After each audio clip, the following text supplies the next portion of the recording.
झारखंड में जहां एक और 11वीं जेपीएससी मुख्य परीक्षा के परिणाम से अभ्यर्थियों के चेहरे खुशी से खिल उठे हैं, वहीं दूसरी ओर विचारणीय विषय ये है कि कट ऑफ मार्क्स कब जारी होगा।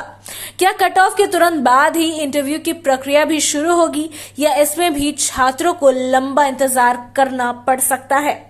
सवाल यह भी है कि भले ही 11वीं जेपीएससी परीक्षा का परिणाम लगभग 11 महीने के बाद प्रकाशित हुआ हो, लेकिन झारखंड जब से एक अलग राज्य बना है और अब उसकी सिल्वर जुबली यानी कि 25 साल होने को है, ऐसे में क्या इस अवधि में आयोग ने 20 बार भी सिविल सेवा परीक्षाएं ली हैं। झारखंड का गठन 15 नवंबर 2000 को हुआ था और इसके 2 वर्ष बाद यानी कि साल 2002 में झारखंड लोक सेवा आयोग यानी कि जेपीएससी की स्थापना हुई थी।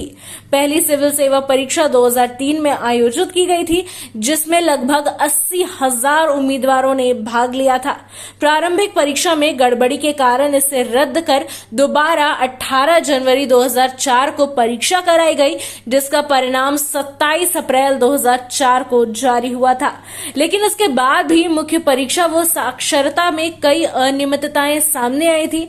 नियमानुसार 92 उम्मीदवारों को साक्षात्कार के लिए बुलाया जाना था, जबकि आयोग ने 246 उम्मीदवारों की सूची जारी कर दी थी। ये मामला अब सीबीआई जांच के अधीन है।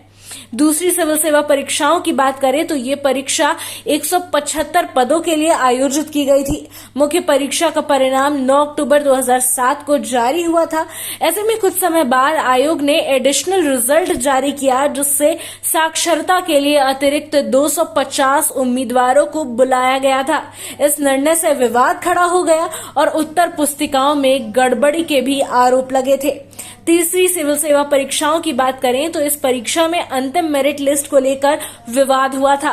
पहले प्रकाशित परिणाम को संशोधित कर नई मेरिट लिस्ट जारी की गई थी, जिसमें पहले चयनित 7 उम्मीदवारों को बाहर कर दिया गया और 7 नए उम्मीदवारों को शामिल किया गया था। चौथी सिविल सेवा परीक्षा की बात करें तो 30 जनवरी 2011 को प्रीलिम्स का परिणाम आया था, जिसमें स्केलिंग सिस्टम को लेकर विवाद हुआ था।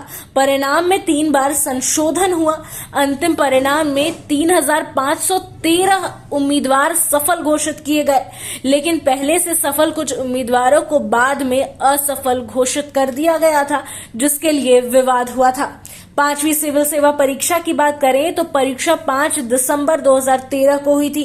प्रीलिम्स में 3898 उम्मीदवार सफल हुए थे, लेकिन आरक्षण नियमों की अनदेखी को लेकर विवाद शुरू हुआ था। तत्कालीन सरकार ने मेंस परीक्षा पर रोक लगा दी थी। वहीं रघुवर सरकार के आने के बाद प्रक्रिया दोबारा से शुरू हुई थी। छठी सिविल सेवा परीक्षाओं की बात करें तो 18 दिसंबर 2016 को प्रारंभिक परीक्षा हुई थी। परिणाम में 3 बार संशोधन करना पड़ा। मुख्य परीक्षा 28 जनवरी 2019 से आयोजित हुई। कोर्ट ने पुराने संशोधन परिणाम को वैध मानते हुए उसी आधार पर अंतिम परिणाम जारी करने का निर्देश भी दिया था। बात करें 7वीं से 10वीं तक की संयुक्त परीक्षाओं की तो 8 फरवरी 2021 को विज्ञापन निकाला गया था। प्रारंभिक परीक्षा 19 सितंबर 2021 को हुई थी। वहीं रिजल्ट में विवाद हुआ। ओएमआर शीट गुम होने के कारण 49 अभ्यर्थियों का परिणाम रद्द कर दिया गया था। हाईकोर्ट के निर्देश पर परीक्षा प्रक्रियाएं दोबारा से शुरू हुई और मुख्य परीक्षा 11 से 13 मार्च 2022 को हुई। वहीं परिणाम 30 अप्रैल को आए थे। साक्षात्कार 9 से 16 मई 2020 तक हुआ और अंतिम परिणाम 31 मई 2022 को प्रकाशित किया गया था।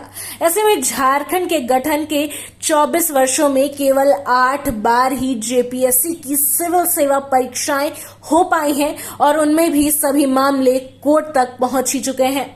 इससे ये स्पष्ट है कि राज्य में बेरोजगारी के मुद्दे को गंभीरता से नहीं लिया गया है। जब राज्य के युवा बेरोजगारी से जूझ रहे हैं, तब नियमित और पारदर्शी प्रतियोगी परीक्षाओं की आवश्यकता और भी ज्यादा महसूस होने लगी है।